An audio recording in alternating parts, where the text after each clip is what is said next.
Hello everyone, আসসালামু আলাইকুম। আপনারা সবাই কেমন আছেন? আমি আল্লাহর রহমতে ভালো আছি। শরীরটা খুব একটা ভালো না, অসুস্থ শরীর নিয়ে বাজার করে নিয়ে আসলাম। কিছু করার নেই, মাস শেষ, দেখা যায় মাস শেষ হলে বাসার সব কিছুই শেষ হয়ে যায়। এখানে কিছু আদা কিনেছি, রসুন আর কিছু ধনিয়াপাতা কিনলাম।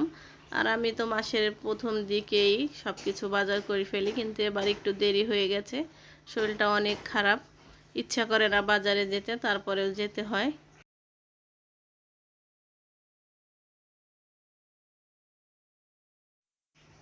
আর এখানে দুইটা ইলিশ মাছ নিয়ে এসেছি। ইলিশ মাছগুলো মোটামুটি ভালোই ছিল, রান্না করার পরে বোঝা যাবে খেতে কেমন লাগে। এখানে দুইটা ইলিশ নিয়ে এসেছি, কিন্তু ইলিশগুলো এখন জানি না রান্না করার পরে কেমন লাগবে। আর আমি ইলিশ আনার পরে কেটে রাখি না, এমনি এমন রেখে দিই, কারণ দেখা যায় কেটে রাখলে মাছের স্বাদটা নষ্ট হয়ে যায়, যার কারণে আসলে ওইভাবে আমি ইলিশ মাছটা কেটে রাখি না। আর এখানে রুই মাছ নিয়ে এসেছি, আর রুই মাছগুলো বাজার থেকে কেটে নিয়ে আসি। আর বাসায় আসলে দেখা যায় এত বড় মাছ কাটতে অনেক ঝামেলা। আর কিছু ট্যাংরা মাছ নিয়ে এসেছি।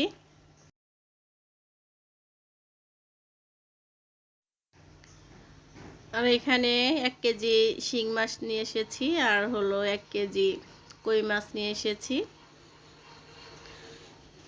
আর আমি সবসময় চেষ্টা করি বাচ্চারা যে ধরনের মাছ খেতে চায় ওই মাছগুলো আনার চেষ্টা করি।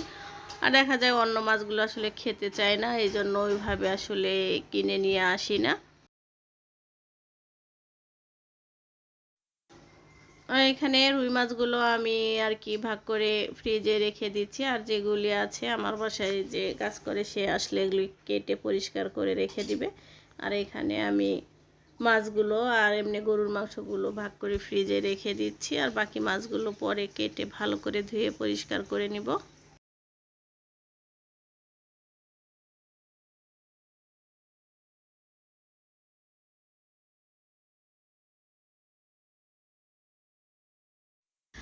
আর এখানে আধা কেজির মতো পুঁটি মাছ নিয়ে এসেছি। আসলে পুঁটি মাছটা ওইভাবে খাওয়া হয় না, আজকে নিয়ে আসলাম শুধু ভাজি খাওয়ার জন্য।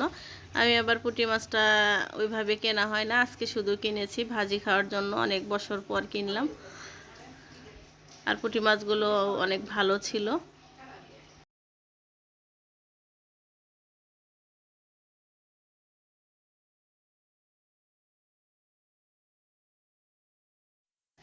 আর এখানে গরুর মাংসগুলো বের করে নিচ্ছি। এখানে 4 কেজি গরুর মাংস আছে, আর গরুর মাংসগুলো অনেক ভালো। আর আমি যেখান থেকে বাজার করি ওইখান থেকে মাসে 4 থেকে 5 কেজি মাংস কিনি, আর মাংসগুলো অনেক ওরা ভালো দেয়। আর মাংসগুলো একদম দেশি গরুর মাংস, আর খেতেও ভালো লাগে।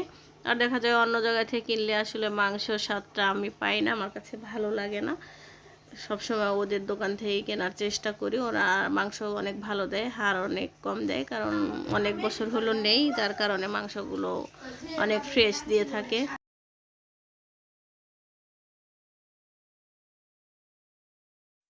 এখানে সব বাজারগুলো আর কি ঢেলে নিয়েছি।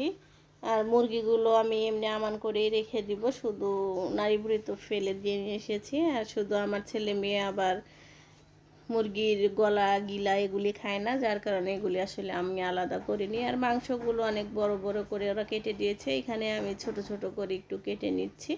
আর আসলে গরুর মাংস খুব একটা বড় করে রান্না করলে বাচ্চারাও খেতে চায় না, একটু ছোট করে কেটে নিব।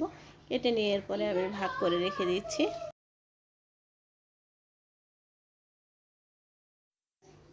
অসুস্থ শরীর নিয়ে তারপরে বাজার করে নিয়ে আসলাম। আমার শরীরটা অনেক খারাপ, 1 সপ্তাহের মতো জ্বর ঠান্ডা কাশি। তারপরে যেহেতু হাজব্যান্ড দেশের বাইরে থাকে, নিজের কাজ নিজেরই করতে হয়। আর বাচ্চারা আসলে দেখা যায় ওইভাবে আসলে মাছ মাংস ছাড়া ওরা খেতে চায় না। তারপরে কষ্ট করে করে নিয়ে আসলাম, একদিন কষ্ট করলে 1 মাস আরাম করা যায়।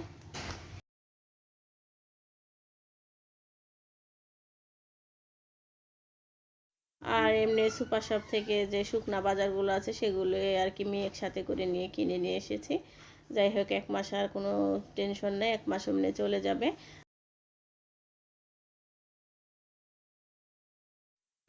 এখানে গরুর মাংস ভাগ করে নিচ্ছি, আর একটু গরুর মাংস রান্না করব। আর মিষ্টি কুমড়া আছে, দেখা যায় একটু নরম খিচুড়ি রান্না করে গরুর মাংস দিয়ে খাবো, অনেকদিন হলো খেতে ইচ্ছে করছে। আর যেহেতু শরীরটা ভালো না, দেখা যায় ভাত আসলে খেতে ভালো লাগে না, মাছ টাছও খেতে ভালো লাগে না। এজন্য গরু মাংস ভুনা করে একটু লেটকা খিচুড়ি রান্না করব। লেটকা খিচুড়ি রান্না করে দেখি খেতে পারি নাকি। যদি আজকে ভিডিওটি আপনাদের ভালো লেগে থাকে তাহলে অবশ্যই একটি লাইক দিবেন এবং আমার চ্যানেলের সাথেই থাকবেন। আল্লাহ হাফেজ।